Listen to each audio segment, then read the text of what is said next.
প্রিয় শিক্ষার্থী, আজ আমি নবম, দশম ও এসএসসি পরীক্ষার্থীদের অষ্টম অধ্যায়ের আলো প্রতিফলন অধ্যায় থেকে একটি সৃজনশীল নিয়ে তোমাদের সাথে আলোচনা করব। সৃজনশীলটি যশোর বোর্ড 2025 সালে আসছিল। দীপকে একটি অবতল দর্পণের চিত্র দেওয়া আছে। দীপকে এটা কিসের চিত্র? একটা অবতল দর্পণের চিত্র। অবতল দর্পণে আমরা জানি বাস্তব অবাস্তব দুই ধরনের বিম্বয় গঠিত হয়। অবতল দর্পণে কি হয়? বাস্তব এবং অবাস্তব দুই ধরনের বিম্বয় গঠিত হয়। অবতল দর্পণে এখানে এম পি এম প্রাইম একটি অবতল দর্পণ। পি হলো দর্পণটির মেরু। পি দর্পণটির কি বলি আমরা? পি কে দর্পণটির মেরু বলি। পি থেকে এফ পর্যন্ত যে দূরত্বটা, আর এই এফ কে বলা হয় প্রধান ফোকাস। এফ কে কি বলা হয়? প্রধান ফোকাস। আর সি হইল বক্রতার কেন্দ্র। সি বক্রতার কেন্দ্র। এই পি থেকে এফ পর্যন্ত যে দূরত্বটা, সেই দূরত্বকে আমরা বলি ফোকাস দূরত্ব। আর ফোকাস দূরত্বকে স্মল এফ দ্বারা প্রকাশ করা হয়। ফোকাস দূরত্বকে কি দ্বারা প্রকাশ করা হয়? স্মল এফ দ্বারা প্রকাশ করা হয়। তাহলে আমরা এম পি এম প্রাইম একটা কি দেখলাম? এখানে একটা অবতল দর্পণ। পি হলো দর্পণটির মেরু, এফ হলো প্রধান ফোকাস, আর সি হলো বক্রতা কেন্দ্র। এই পি থেকে এফ পর্যন্ত যে দূরত্বটা দেওয়া আছে, সেই দূরত্বকে বলবো আমরা ফোকাস দূরত্ব। আর ফোকাস দূরত্বকে স্মল এফ দ্বারা প্রকাশ করা হয়। আর পি থেকে সি পর্যন্ত যে দূরত্বটা আছে, সেই দূরত্বকে বলা হয় বক্রতা ব্যাসার্ধ। পি থেকে সি পর্যন্ত যে দূরত্ব, সেই দূরত্বটাকে বলি আমরা বক্রতার ব্যাসার্ধ। আর বক্রতার ব্যাসার্ধকে স্মল আর দ্বারা প্রকাশ করা হয়। এখন আমাদের প্রশ্ন হলো যে দর্পণটির সামনে কত দূরে বস্তু রাখলে, দর্পণটির সামনে কত দূরে বস্তু রাখলে বস্তুর আকারে 3 গুণ বিবর্ধিত বাস্তব বিম্ব পাওয়া যাবে? ঘ নাম্বার প্রশ্নে দেওয়া হলো দর্পণটির সামনে, এই যে একটা অবতল দর্পণ আছে, এই দর্পণটির কোথায়, সামনের কোন জায়গায় রাখলে বস্তুর আকারে 3 গুণ বিবর্ধিত বাস্তব বিম্ব পাওয়া যাবে? বস্তুর আকারে একটা লক্ষ্যবস্তু, এই দর্পণটার সামনে মানে কোন অবস্থানে রাখলে একটা লক্ষ্যবস্তু যতটুকু হবে তার চেয়ে 3 গুণ বিবর্ধিত বাস্তব প্রতিবিম্ব পাওয়া যাবে, সেই প্রশ্নটা আমরা এখন একটা সলভ করব। আমরা জানি অবতল দর্পণে যেহেতু বাস্তব অবাস্তব উভয় ধরনের বিম্ব গঠিত হয়। আর আরো জানি মেরু এবং প্রধান ফোকাসের মধ্যে যদি আমরা কোনো লক্ষ্যবস্তু স্থাপন করি, কোথায়? মেরু এবং প্রধান ফোকাসের মাঝখানে। মেরু এবং প্রধান ফোকাসের মাঝখানে রাখলে অবাস্তব বিম্ব গঠিত হয়, আর অবাস্তব বিম্ব দর্পণের পেছনে গঠিত হয় আর বিবর্ধিত বিম্ব গঠন করে। কিন্তু আমার প্রশ্ন হলো যে বস্তুর আকারে 3 গুণ বিবর্ধিত বাস্তব প্রতিবিম্ব পাওয়া যাবে। তা আমরা জানি মেরুতে প্রধান ফোকাসে, লক্ষ্যবস্তু যদি প্রধান ফোকাসে রাখা হয়, তাহলে বাস্তব অবাস্তব দুই ধরনের বিম্ব গঠিত হয়। এই প্রধান ফোকাস থেকে আমরা যত এইদিকে একটা লক্ষ্যবস্তু স্থাপন করব, সেই যে কোনো অবস্থানে রাখলে লক্ষ্যবস্তু যেদিকে রাখি না কেন, সেখানে আমাদের বাস্তব বিম্ব গঠিত হবে। তার মানে প্রশ্নে আছে বস্তুর আকারে 3 গুণ বিবর্ধিত বাস্তব প্রতিবিম্ব স্থাপন করতে, মানে বের করতে হবে। তাহলে বাস্তব প্রতিবিম্ব বের করতে গেলে অবশ্যই আমাদের লক্ষ্যবস্তুরা প্রধান ফোকাস থেকে বক্রতার কেন্দ্রে এদিকে অবস্থান করবে। যেহেতু আমাদের প্রশ্নে আছে বাস্তব বিম্ব এবং 3 গুণ বিবর্ধিত বিম্ব গঠন করতে হবে, তাহলে বিবর্ধনের সূত্র অনুসারে আমরা জানি m equal to minus v by u. আমরা কি জানি বিবর্ধনের সূত্র অনুসারে? আমরা কি জানি? m equal minus B by u. এখানে m হলো রৈখিক বিবর্ধন, বি হলো বিম্বের দূরত্ব, আর ইউ হলো লক্ষ্যবস্তুর দূরত্ব। আমি আবার বলবো, এম হলো বিবর্ধন, বি বিম্বের দূরত্ব, ইউ লক্ষ্যবস্তুর দূরত্ব। যেহেতু প্রতিবিম্বটা আমাদের বাস্তব হবে, আর বাস্তব কত গুণ আকারের হবে? 3 গুণ আকারের বিম্ব গঠন করবে। তা আমরা জানি বাস্তব বিম্ব, যেহেতু তাহলে বিবর্ধনের মান কত হবে? 3 মাইনাস বি বাই কত ইউ। কিন্তু আমার এখানে প্রশ্ন আছে যে বিবর্ধিত বাস্তব বিম্ব গঠন করবে, তাহলে আমরা জানি বাস্তব বিম্ব সবসময় কি হয়? উল্টো হয়। তাই বিবর্ধনের মান কি হবে? ঋণাত্মক হবে। আমি আবার বলবো, বাস্তব বিম্ব কি হয়? উল্টো হয়। তাই এম এর মান কি হবে? ঋণাত্মক হবে। বাস্তব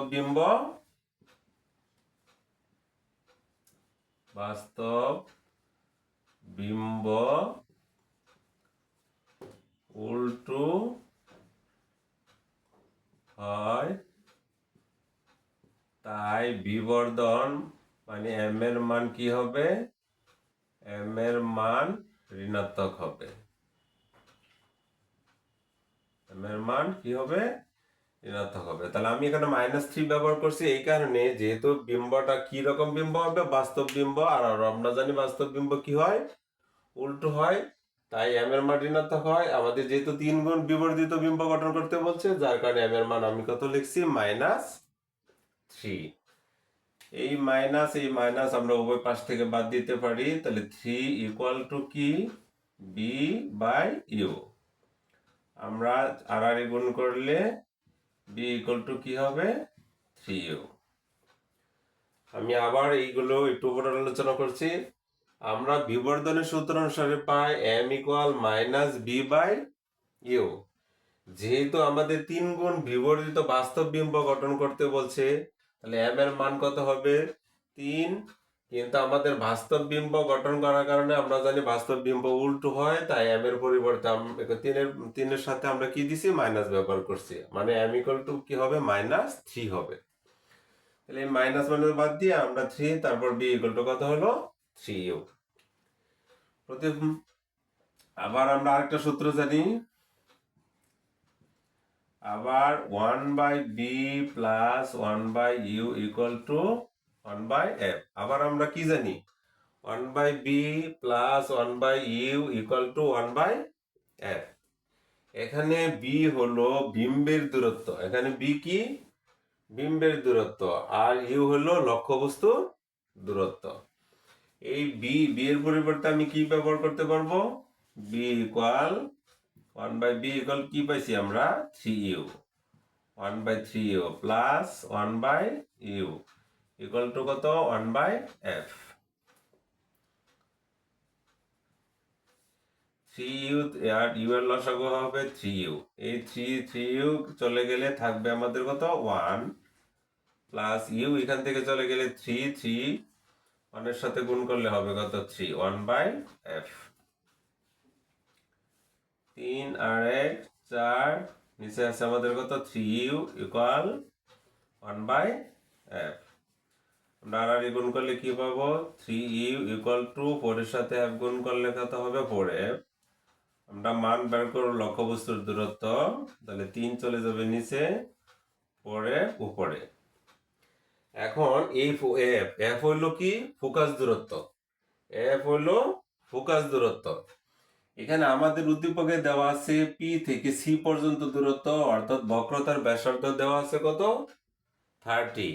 বক্রতার ব্যাসার্ধ দেওয়া আছে আমাদের কত? 30 দেওয়া আছে।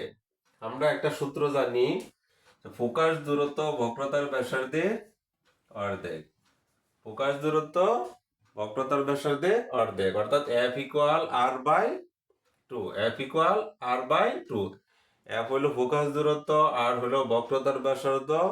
তাহলে ফোকাস দূরত্ব বক্রতার ব্যাসার্ধের অর্ধেক।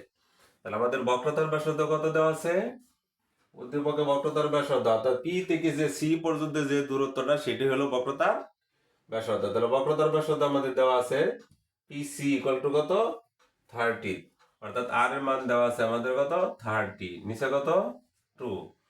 30 কে 2 দ্বারা ভাগ করলে কত হবে? 15। তাহলে ফোকাস দূরত্বের মান আমরা কত পাইলাম? 15 সেন্টিমিটার। ফোকাস দূরত্ব 15 সেন্টিমিটার।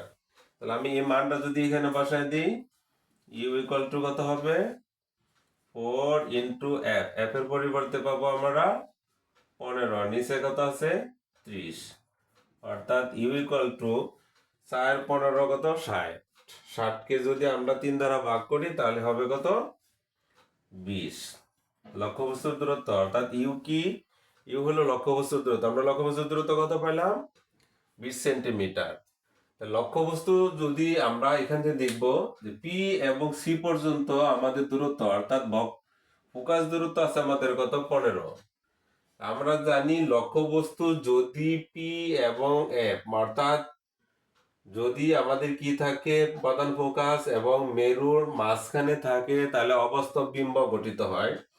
পি এবং এফ পর্যন্ত যে দূরত্বটা আছে আমাদের কত 15, কিন্তু আমরা লক্ষ্যবস্তু দূরত্বটা কোথায় কত পাইছি 20। তার মানে এই অ্যাপ থেকে আমাদের লক্ষ্যবস্তুটা অ্যাপ থেকে একটু এইদিকে স্থাপন থাকবে, অর্থাৎ পি এফ এফ লক্ষ্যবস্তুটা হবে সি এবং এফ এর মাঝখানে, মানে কত সেন্টিমিটার 20 সেন্টিমিটার। লক্ষ্যবস্তু যদি এইখান থেকে এই পর্যন্ত আছে আমাদের দূরত্ব কত 15, তাহলে মনে করো যে এইখান পর্যন্ত দূরত্ব হলো কত 20।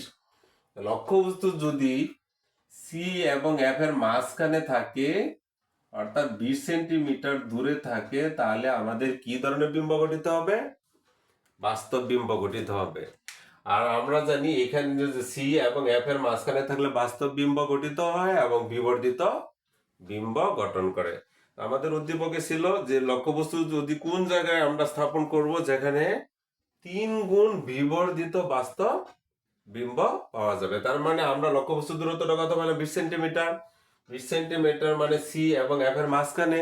লক্ষ্যবস্তু যদি আমরা সি এবং এফ এর মাঝখানে স্থাপন করি তাহলে আমরা 3 গুণ বিবর্ধিত বাস্তব বিম্ব পাবো। তাহলে আমাদের প্রশ্নের উত্তরটা আমরা পেয়ে ফেলেছি যে লক্ষ্যবস্তু কোন জায়গায় স্থাপন করব, লক্ষ্যবস্তু সি এবং এফ এর মাঝখানে অর্থাৎ মেরু থেকে 20 সেন্টিমিটার দূরে যদি আমরা স্থাপন করি তাহলে আমরা 3 গুণ বিবর্ধিত বাস্তব বিম্ব পাবো। আমাদের আশা করি তোমরা গণন সমাধানটি ভালোভাবে বুঝতে পারছো। এখন আমরা পরবর্তী সমাধানটি নিয়ে আলোচনা করব।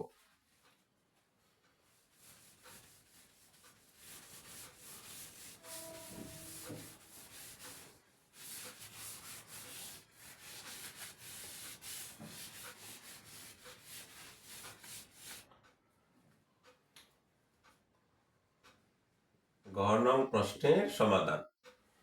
গণন প্রশ্নের মধ্যে আমাকে বলা হয়েছে যে উল্লেখিত দর্পণে একই বিবর্তনে অবাস্তব বিম্ব পাওয়া যাবে। কতক্ষণ আগে আমরা আলোচনা করছি এই লক্ষ্যবস্তু দর্পণে কোন জায়গায় স্থাপন করলে বাস্তব প্রতিবিম্ব পাবো।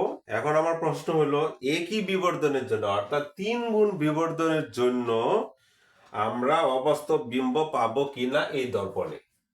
তাহলে আমাদের বিবর্তন কত ছিল, বিবর্তন ছিল 3 গুণ। কারণ আমার এবার প্রশ্নে আছে অবাস্তব বিম্ব পাবো কেউ না, কোন জায়গায় স্থাপন করলে আমরা কি পাবো অবাস্তব বিম্ব পাবো। তাহলে আমরা জানি বিবর্তনের সূত্র হিসেবে আমরা কি জানি m equal minus B by u বা m equal to 3 equal to minus B by u, আর আগে গুণ করলে আমরা পাবো বি ইকুয়াল টু কত মাইনাস 3u। সেই একই কথা যে আমরা এখন কোন বিম্ব নিয়ে কথা বলছি, এখন অবাস্তব বিম্ব নিয়ে কথা বলছি। তাহলে অবাস্তব বিম্ব আমরা জানি অবাস্তব বিম্ব সবসময় কি হয় সোজা হয়। অবাস্তব বিম্ব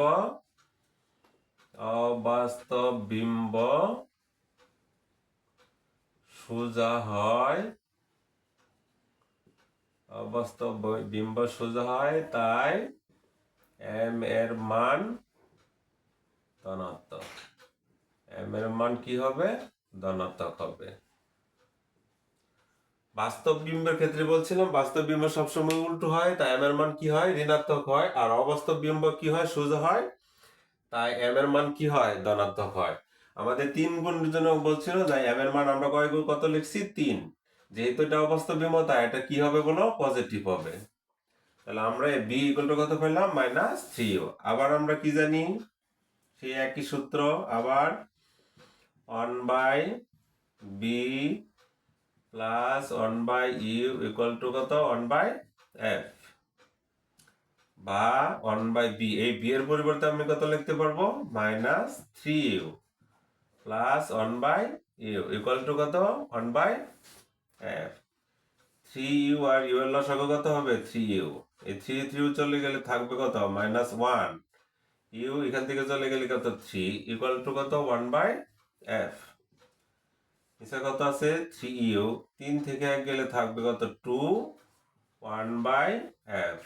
আর গুণ করলে আমরা কত পাবো 3u ইকুয়াল টু 2f। আমরা কার মান বের করবো u এর মান। 3 চলে যাবে নিচে 2f, তাহলে u ইকুয়াল টু 2f। আমরা f দিয়ে কি বোঝায় ফোকাস দূরত্ব, তাহলে ফোকাস দূরত্ব এখানে বক্রতার ব্যাসার্ধ কত আছে 30, তাহলে ফোকাস দূরত্ব কত হবে 15। ফোকাস দূরত্বের মান কত 15 বাই কত 3, তাহলে ইউ ইকুয়াল টু 15 দুগুণে 30, 30কে যদি আমরা 3 দ্বারা ভাগ করি তাহলে হবে কত 10 সেন্টিমিটার। আমরা লক্ষ্যবস্তুর দূরত্ব কত পেলাম 10 সেন্টিমিটার। তাহলে লক্ষ্যবস্তু দেখো পি থেকে এফ পর্যন্ত যে দূরত্বটা আছে, অর্থাৎ বক্রতার যে ফোকাস দূরত্বের যে মানটা আছে, ফোকাস দূরত্ব হলো কত 15 সেন্টিমিটার। বক্রতার ব্যাসার্ধ যদি 30 হয় তাহলে ফোকাস দূরত্ব হবে কত 15 সেন্টিমিটার। কিন্তু আমাদের লক্ষ্যবস্তুর মান কত পেয়েছি 10 সেন্টিমিটার। তার মানে লক্ষ্যবস্তুটা হবে পি এবং এফ এর মাঝখানে। লক্ষ্যবস্তু কোথায় হবে, লক্ষ্যবস্তু হবে পি এবং এফ এর মাঝখানে। কারণ এইটুকুর দূরত্ব কত 15, কিন্তু আমার লক্ষ্যবস্তু কত পেয়েছি আমি 10 সেন্টিমিটার। যার কারণে লক্ষ্যবস্তুটা হবে পি এবং এফ এর মাঝখানে। লক্ষ্যবস্তুর অবস্থান হবে পি এবং এফ এর মাঝখানে মেরু থেকে কয় সেন্টিমিটার দূরে 10 সেন্টিমিটার দূরে। আর আমরা জানি লক্ষ্যবস্তু যদি প্রধান ফোকাস এবং মেরু মাঝখানে থাকে তাহলে সবসময় কি বিম্ব গঠিত হয়, অবাস্তব বিম্ব গঠিত হয়। আমাকে প্রশ্ন দেওয়া আছে, বলা আছে যে কোন একই বিবর্ধনের জন্য অবাস্তব বিম্ব পাওয়া সম্ভব কিনা। জি, লক্ষ্যবস্তু যেহেতু আমরা কত পাইছি 10 সেন্টিমিটার, আর লক্ষ্যবস্তু আমরা জানি পি এবং এফ এর মাঝখানে থাকলে কি হয় অবাস্তব বিম্ব গঠিত হয়। আর এইটুকুর দূরত্ব ছিল কত 15, কিন্তু আমি লক্ষ্যবস্তুর দূরত্ব কত পাইছি 10 সেন্টিমিটার। তার মানে লক্ষ্যবস্তু হবে পি এবং এফ এর মাঝখানে। তাহলে আমরা জানি লক্ষ্যবস্তু যদি পি এবং এফ এর মাঝখানে থাকে তাহলে অবাস্তব বিম্ব গঠন করা সম্ভব। আমরা আশা করি সকল শিক্ষার্থী তোমরা ভালোভাবে বুঝতে পারছো। পরবর্তী ক্লাসে আমরা আরেকটা নতুন একটা সৃজনশীল নিয়ে আলোচনা করব। সেই পর্যন্ত তোমরা ভালো থাকো। খুদা হাফেজ।